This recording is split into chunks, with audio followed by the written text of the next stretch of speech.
ফেসবুকে কবিতা পেজের একটা লেখা পড়েছিলাম। জীবনের অনেকটা সময় মানুষ একটা ম্যাজিক্যাল মোমেন্টের অপেক্ষায় কাটিয়ে দেয়। একদিন সব বদলে যাবে, একদিন জীবন হঠাৎ সুন্দর হয়ে উঠবে, একদিন কেউ এসে সব ঠিক করে দিবে। এই আশাতেই মানুষ বেঁচে থাকে। অনেকের ক্ষেত্রে এই ম্যাজিক আর আসে না, আবার অনেকের জন্য আসে।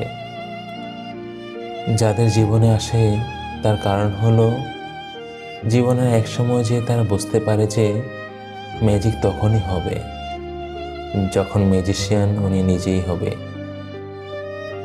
যে মিরাকলটার জন্য সে অপেক্ষা করছিল সেটা আসলে তার নিজের ভেতরেই লুকিয়েছিল।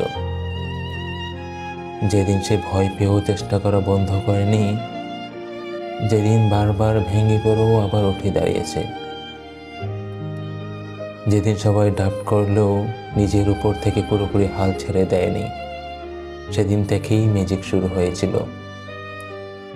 কারণ জীবন সিনেমার মতো না, এখানে হঠাৎ করে আলো নেমে আসে না। এখানে মানুষকেই নিজের অন্ধকারের মধ্যে নিজের আলো তৈরি করতে হয়।